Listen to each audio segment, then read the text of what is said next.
and welcome to Eastlake Plus, a positive podcast sponsored by the Eastlake Educational Foundation. We're here with Spotlight in Education, and my special guest this evening is Dr. Moises Aguirre, Superintendent for the Sweetwater Union High School District. Dr. Aguirre, welcome.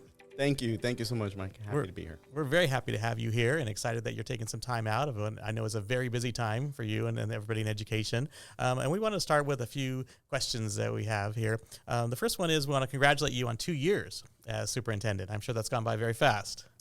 It has. It's been the two shortest years of my life as well as the two longest years of my life, a little bit of both. I agree. I think we all kind of relate to that. Can you tell us, as you reflect kind of going forward, based on these 2 years of experience that you've had, what are your hopes and dreams for the students in our community? You know, first and foremost, I want to say thank you for having me on today. My hope and my dream really is that make sure that our students have the ability to explore, to learn, whether it's a passion that they have. It could be athletics, it could be art, it could be math, it could be science. Really have those robust opportunities for our students to participate in their own learning.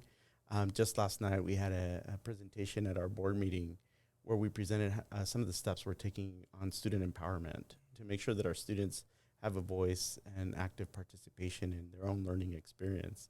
And that's really my hope, that every student has that ability, whether it's CTE, whatever it may be, to have those options, those pathways, and really opportunities to build experiences, also to build lifelong learners.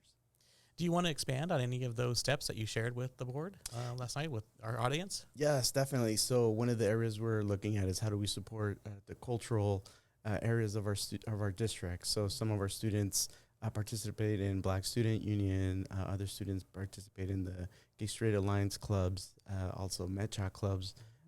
This upcoming weekend, we have a Filipino group meeting gathering as well. So just the ability for our students to really explore who they are, and then really support their learning. And because the social emotional learning really goes hand in hand with the academic learning. And that's what we're focusing on. It sounds like you're putting together programs and activities to support a sense of belonging to students. Definitely. That's it also speaks to the moment we're currently living through. During COVID, everybody was very much kind of in our silos. We were at home. So now that we've had an opportunity over the last approximately about a year now to be back in person, really to allow those opportunities for explorations, for looking at those areas of identity and how do we fit. And so there's a researcher out of Harvard, Marshall Gans, speaks of the story of me, the story of we, and the story of now. And so how do I explore kind of my own identity? How does that fit within a larger context of our community? And then how does that help support whatever interests or passions I may have? That's terrific. Thank you for sharing that. It's great to hear. You mentioned COVID, and it definitely has had an impact on education and, in fact, in all aspects of society. And we wonder what positive results have emerged due to the digital learning that was brought on by the pandemic. You know, I think that's a great question because it really speaks to some of the things that a lot of times the focus is on what wasn't working. But during COVID, one thing that we found was it really offered an opportunity for educators to really embrace learning platforms, online learning platforms. So really standardized online education. It took a lot of learning, and the learning had to be within a very short period of time.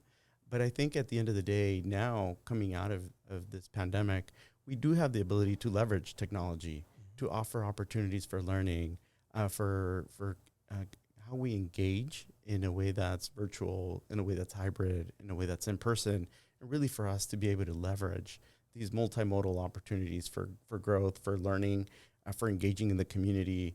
I've talked to a number of parents who really appreciated the ability to have a coffee with the principal on Zoom or on Teams. The ability, if you're working up in Miramar, if you're working in downtown San Diego, and your students are at Eastlake High School, at Eastlake Middle School, the ability to connect. All of a sudden, we have these opportunities to connect. It holds for parents, it holds for staff, it holds for our students. Students can now gather virtually, and they're probably the ones who are really experts at that nowadays. Right. But it really opened up, I think, whereas before this pandemic, our virtual learning and our virtual opportunities were probably confined to early adopters, those who were very familiar with gadgets and devices. And all of a sudden, we're all early adopters. We all had to learn these different platforms. I mean, before COVID, I think a lot of people didn't know what Zoom was or Right, MS Teams. And so I think there was a lot of learning. There was a lot of growth. Resiliency is something we talk a lot about. So something that came out of as a result of this experience is the ability to be resilient as our students go out into the world and go into college or career or service. I think the ability to really engage in a way that allows us to connect in a way that is unique and leverages these platforms is really, really new to us, and is one of the learnings and opportunities that we now have. That's terrific. It's nice to hear what you think the students have learned and shown through this experience. The resiliency, I think, is something that's really important, and as you mentioned, can carry them through in other aspects of their life. I wonder if you could take a minute and express to us what you learned about your staff and teachers during the course of the pandemic. Yeah, so one thing I want to say is that our staff, our teachers, our administrators, our cafeteria workers, our bus drivers, the rock stars that we have in our community, the unsung heroes that we have. A lot of our staff went above and beyond, especially in the early days. There was a lot of unknowns, but I really want to acknowledge our staff, and the work that everybody put in. I think the love for our community really showed through. We had a lot of difficult events that happened throughout, and just the way we all came together as a community. We all have our agreements and disagreements. Some of us may root for the Dodgers, and you root for the Dodgers for the Padres. And that's just kind of using as something unjust. But I really believe that we have had an opportunity, no matter what our differences are, to really come together as community. And our staff was a great example of that in leading that process. Again, I don't want to leave anybody out because I'm thinking of everybody. Oh my God, it's the principals, it's the assistant principals, the teachers, it's the classified staff, the cafeteria. I guess there's just so many people in our community who came together to make a difference, to support our students, to support our communities.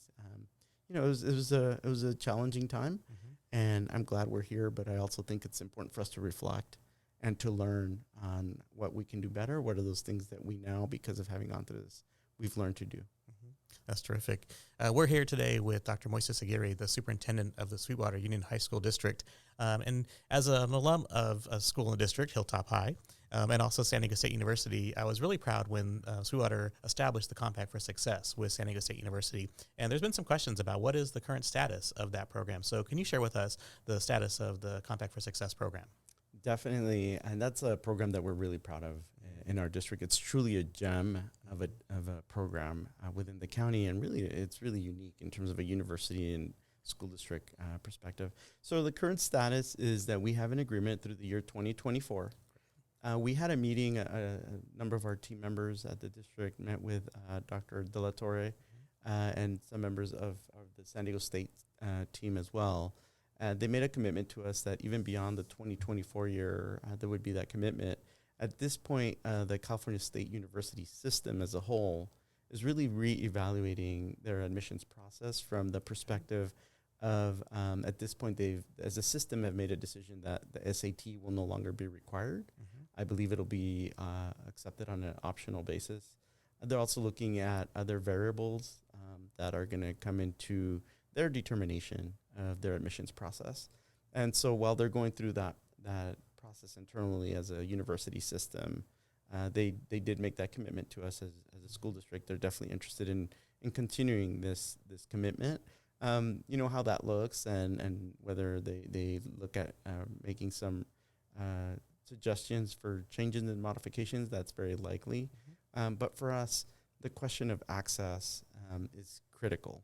We want to make sure our students have access and also that exposure to make sure that our students know that we have this partnership with a major university. I believe I recently read an article that they've opened a media center in the city of Chula Vista, San Diego State has. So I think that shows that over the long term, there's that commitment from the university to have that relationship with our district. I also graduated there for my master's and my doctorate. So I'm also a very proud alumni, and I very much appreciate that relationship we have. I think that our folks will be happy to hear that. They know it's a program that everybody's proud of here, so it's great to hear that that's going to continue. Terrific. Our last question is, the world of work is changing quickly, and so we wonder what supports have emerged to help the district pivot to make sure our students are ready for these opportunities. So there's multiple things we're working on. One of them, for example, is there's an A3G grant implementation grant that came through. We're currently in the process of putting that in place. It should begin really in earnest beginning in January. And so right now is the planning aspects, the planning steps, looking at what we're going to do to support mathematics, from a kind of making sure our students accelerate their learning. We're also focusing on literacy and numeracy. We very much have taken a look at the data, and the data indicates there's a significant degree of need in these two areas of literacy and numeracy, and therefore we're focusing on that as well. Working with another organization called Big Picture Learning to come in and work in a pilot program manner. And what they do is they really help with internships, externships, really have an opportunity for our students to learn. And I mentioned at the top really about the ability to explore and that exploration. And you might think you want to be an engineer, and you go, maybe you do an internship at Qualcomm, and all of a sudden you think, yeah, maybe I want to be a teacher. Right. And maybe you think you want to be a teacher, and you do an internship, you have an experience, and you think, well, maybe I want to be an engineer. So really, we're looking to pilot some of these opportunities for our students to have the ability to experience what the world of work looks like. Because we also are participating in a group. I don't necessarily want to call it an association, but it's other districts as well, in how we put together, structure, and develop our career technical education. I think there's a lot of assumptions that may no longer hold true. We need to kind of continue to move forward in the fact that now career technical education, some of us think of what nowadays is our automotive technology, and in the past it was auto shop, but it's really evolved. You can't work on a vehicle without having a very deep level of understanding about computers. Right. We have electric vehicles, and the state of California is going to transition to an all-electric vehicle fleet by the year 2035. While that sounds very far into the future for many of us, for our students, it's not that far off. So really the ability to have our students have those experiences, and really the opportunity to explore. Again, they're something they might be curious about, something that they might be really wanting to learn a little bit more about. So we've also partnered with the International Brotherhood of Electrical Workers, National Electrical Contractors Association, NECA, and IBEW. We went to visit their training facility about 2 weeks ago.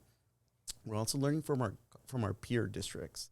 They might be doing some innovative things. We can learn from them, and they can learn from us.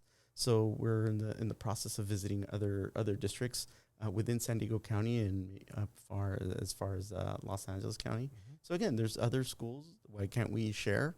That's definitely something we want to encourage our own curiosity as adult learners to make sure we're bringing really vanguard technology and vanguard opportunities and vanguard programs to our students.